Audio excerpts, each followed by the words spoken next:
Hello, hello les amis, les belles âmes. Nous voici de retour pour un nouveau partage où tout d'abord je vais vous parler un petit peu du soin retour flamme jumelle, retour âme sœur.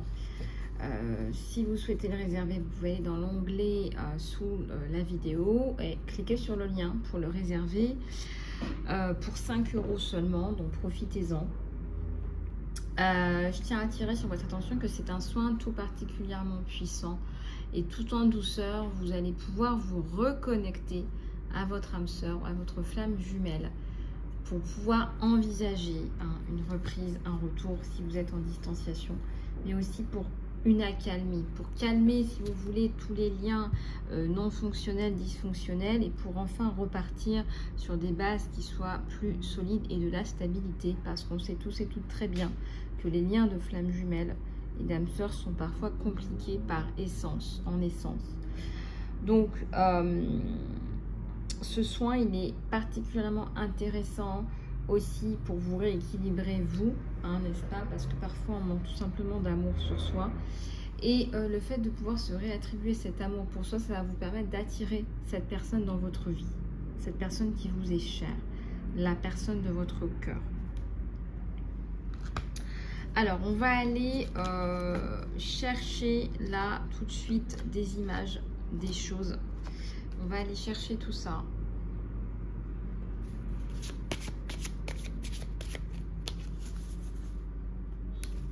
On va aller chercher des messages pour toi parce que tu en as besoin.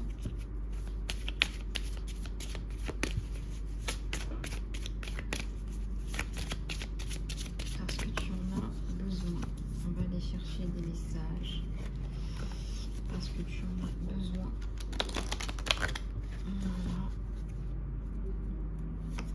Voilà. Allez, il va falloir décrocher là. Besoin d'un break parce que là, tu es fatigué. Et je pense que si tu continues comme ça, ça va être un petit peu compliqué. Recharge tes batteries, les batteries de ton âme et décharge-toi de tout ce qui est digital. Connecte-toi à toi-même en te déconnectant des distractions comme par exemple des to-do list, des autres personnes par exemple. La meilleure façon de faire ça, c'est de générer des idées qui sont fraîches et innovantes pour équilibrer tout ce qui est naturel et tout ce qui est virtuel. Je m'explique. Qu'est-ce qu'on entend par là? Eh bien, on entend que le monde qui vous entoure a autant à vous apprendre que ce monde extrêmement virtuel. Le danger de cette virtualité, c'est quoi? C'est qu'en réalité, vous allez vous déconnecter de ce monde matériel, non pas matériel au sens monétaire, mais au sens de, voilà, j'apprends autant à me connecter avec un arbre dans la nature que à écouter un podcast par exemple pour me concentrer par exemple sur mes sensations intuitives. Si je travaille sur des sensations intuitives, je peux apprendre ça de façon tout à fait cérébrale, mais je peux aussi décider d'arrêter de me connecter H24 avec tout ce monde virtuel, ces applications, ces réseaux sociaux, etc. et décider, par exemple, d'aller en pleine nature et de me reconnecter avec mes sensations sincères, honnêtes et intuitives. Et je sais qu'elles seront authentiques. Voilà. Excusez-moi. Allez, on continue. Il y a des abeilles qui ont besoin de se déconnecter là. Je dirais même beaucoup. Beaucoup d'abeilles qui ont besoin de se déconnecter là. Et c'est tant mieux. Alors, offre ton amour. On voit que tu as beaucoup d'amour à donner. Est-ce que quelqu'un dans ta vie pourrait bénéficier de cet amour, de cette gentillesse? Le geste n'a pas besoin d'être grand. Tu peux envoyer un email, prendre ton téléphone, aller visiter quelqu'un ou commander un bouquet commander un bouquet de pensées. Il faut que tu dises à cette personne que tu penses à elle ou que tu penses à lui. Et quand tu offres de l'amour généreusement, cette énergie d'amour, en fait, elle revient vers toi de façon démultipliée. Tandis que ça nous élève aussi durant ce processus. Donc on te dit, eh bien, va parler aux autres et va offrir ton amour aujourd'hui. Voilà.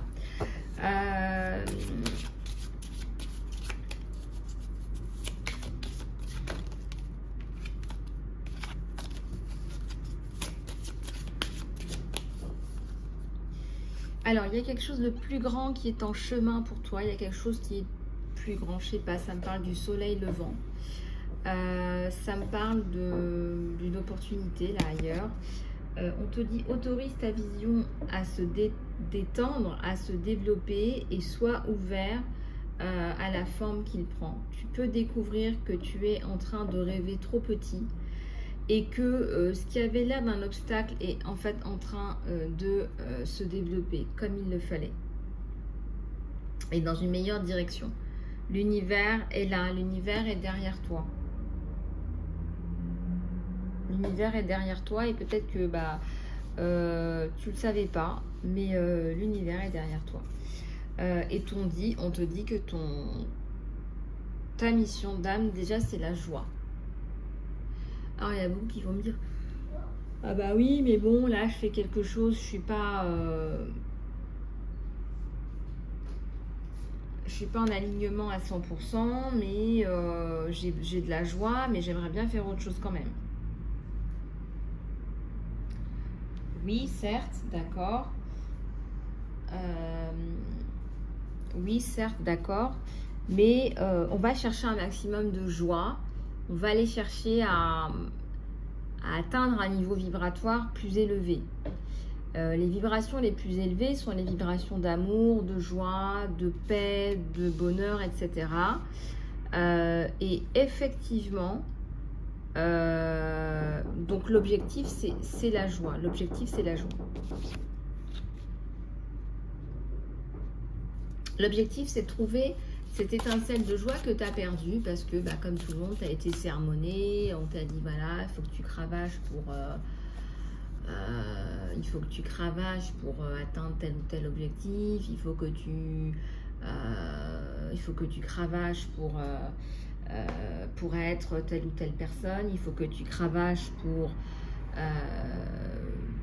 tu vois ce que je veux dire. Donc à un moment donné on voit que tu n'es plus toi-même et que tu perds en joie et que tu perds en vibration. Et c'est vrai qu'on est dans une société où on nous dit même si tu n'aimes pas ça, il va falloir que tu travailles très dur pour avoir cette note-là, parce qu'il va falloir que tu passes à l'étape supérieure, finalement. Donc, quelque part, il y a substantiellement un état de fait qui fait qu'on nous dit il faut travailler, il faut travailler. Et parfois, il y a beaucoup d'enfants qui travaillent beaucoup et qui arrivent à un certain âge, on va dire à l'âge adulte, et qui en fait ont travaillé sur toutes les matières, même sur des choses qu'ils détestaient, peut-être 3 fois plus, 4 fois plus, 5 fois plus que la moyenne, pour avoir une note, et c'est un état de fait pour pouvoir passer à l'étape suivante. Pas parce que ça les intéressait, mais pour un objectif bien précis de passage à l'étape supérieure. Il n'y a aucune critique dans ce que je fais. Je suis là dans la reliance. J'aime relier. J'aime relier. Et il faut aussi pouvoir parler de tout et pouvoir comprendre, et tout s'explique. Et donc, ces personnes-là, arrivées à l'âge de 18 ans, qu'est-ce qui se passe ? Je me sens un petit peu perdue parce qu'en fait, je ne sais pas vraiment ce pourquoi je suis fait ou je suis faite. Je suis un petit peu perdue parce qu'on m'a dit qu'il fallait être bon à l'école pour réussir. Je suis bonne à l'école et je réussis, mais je ne sais vraiment pas pourquoi je suis faite. En fait, j'ai même l'impression d'être d'être nul, parce que je ne sais même pas pourquoi je suis fait ou faite. J'aimerais bien pouvoir avancer et pouvoir me dépatouiller un petit peu de toute cette incertitude, mais en fait, j'y arrive pas. J'y arrive pas parce que moi, j'ai toujours rempli ma mission, j'ai toujours eu des bonnes notes un peu partout, parce qu'il fallait que j'assure un avenir. En tout cas, c'est ce qu'on m'a dit, j'ai été pétrie de cette idée. Et puis j'arrive à l'âge adulte et puis en fait, je n'y arrive pas non plus. J'y arrive pas, je ne sais pas où je vais encore prendre un cursus parce qu'il faut passer à l'étape supérieure. Et puis peut-être que je vais encore traîner cette idée-là pendant plusieurs années jusqu'à la fin de mes études et même avoir un diplôme pour quelque chose qui ne m'intéresse pas fondamentalement. Bon, l'erreur est humaine et on n'est pas là pour se lancer la... On n'est pas là pour se lancer la... On n'est pas là pour se lancer... comment on dit ça on n'est pas là pour se lancer des ping et des pong. On n'est pas là pour se faire une bataille de ping-pong, je te rassure. Ce que je suis en train de te dire, c'est qu'il serait peut-être bien que tu arrives à identifier avec tes parents à un moment donné ce que tu n'aimes vraiment pas faire, parce que ça va t'aider à comprendre ce que tu aimes vraiment faire et ce pourquoi tu es fait et ce qui est ta force et ce qui est même, je dirais plus loin, ta mission de vie. Ta mission de vie, c'est quelque chose qui est planté là, je dirais même, c'est ton autoroute, c'est l'autoroute de ta réussite parce que c'est ce pourquoi tu es fait. Bien sûr qu'on a tous un mental, un cerveau et qu'on va utiliser son cerveau. Tu vas utiliser ton cerveau pour calculer, pour additionner, pour apprendre et tout ça et toutes ces données-là font que, eh bien, à un moment donné, tu fais l'addition de tout ça et ça fait aussi la personne très riche que tu es. Donc je ne suis pas en train de te dire il faut que tu tires un trait dans tout ça. Mais si tu pouvais laisser un petit peu d'espace pour laisser germer ce potentiel énormissime, puisqu'on en a tout ça, pour ce pourquoi tu es faite. Parce que ce qui va en découler, c'est quelque chose de magnifique et tu vas pouvoir impacter le monde de façon autant magnifique que tu ne l'es. Ceci m'amène à ajouter que ce qui est important pour toi, c'est bien sûr que tu peux t'éclater. Si tu veux vraiment avoir un 15 en maths et que tu détestes ça, il va falloir que tu travailles beaucoup. Mais tu peux aussi décider de te dire, avec le soutien des adultes autour de toi, ben, peut-être qu'il serait temps que j'admette que la philosophie, j'adore ça. Je te donne un exemple. Et que moi, je vis par les principes de Platon. Et le platonisme, pour moi, c'est l'avenir. Et je compte bien véhiculer les valeurs du platonisme dans la vie. Bah, si c'est ton truc, j'ai envie de te dire, il faut y aller. Tu as peut-être des choses à revendre là-dedans. Ou alors, c'est de dire, moi, je déteste Platon, je veux juste avoir un 10 ou un 12 parce qu'il faut que je passe à l'état supérieur, mais j'aimerais tellement qu'on a exploré le problème des requins dans l'Alaska, parce que là, on a un gros problème, c'est l'extinction la plus totale et absolue. Et donc, ça veut dire que tu vas t'intéresser, que tu vas te spécialiser, que tu vas aller parler à des professionnels, peut-être que tu vas aussi avoir envie d'aller faire des stages. Tu vas commencer à explorer tout ça et gagner du temps et prendre ce que j'appelle ton autoroute vers ta mission, vers ton succès, vers ta réussite et ta joie. Je pourrais vous parler pendant des heures parce que ça fait aussi partie de ma mission de vous réaligner avec ce pourquoi vous êtes fait et ce qui vous êtes et ce pourquoi vous êtes fait et fait. Et il m'en a fallu aussi du temps. Je suis ingénieure de formation et puis ensuite je suis devenue juriste parce que j'en avais besoin. J'en avais besoin dans mon travail, donc je suis devenue aussi juriste. Et puis aussi, à force de gérer des équipes, je suis devenue coach. Et puis je me suis rendu compte que de façon innée, de toute façon, j'aime travailler avec les gens de façon innée. Et puis au fur et à mesure de mes expériences personnelles, je suis aussi devenue thérapeute et mentor. Et puis auteur, écrivain. Tout ça pour te dire qu'en fait, tout ça, tu as l'impression que ça n'a pas de sens et tu as l'impression que... Mais en fait, tout ça, toutes ces pièces dans ma corbeille, toutes ces pièces à mon échiquier de la vie ou du succès de ma vie, toutes ces pièces en fait à cette pyramide que je monte, eh bien en fait elles étaient nécessaires. Parce que quand on a un esprit cartésien, c'est quand même plus facile pour s'organiser, pour gérer tout ça, pour gérer parfois des problèmes et trouver des solutions. Et puis le légal, on en a tellement besoin aujourd'hui, surtout dans une cause telle que les enfants, telle que les femmes et les enfants. Et puis aussi, on a besoin de thérapeute, on a besoin de ces aspects thérapeutiques, de mentoring et de l'écriture, parce que l'écriture, ça permet vraiment de transmettre et de véhiculer et de lifter, d'uplifter et d'empuissancer. Ma vie est loin d'être terminée, enfin je l'espère. J'ai encore plein de choses à faire et je ne sais pas ce que l'avenir me réserve, parce que je ne savais pas qu'un jour non plus j'allais faire une chaîne YouTube, je ne le savais pas. Je ne savais pas que j'allais atterrir en Asie. Voilà. Alors, ce que je voulais vous dire aussi, c'est que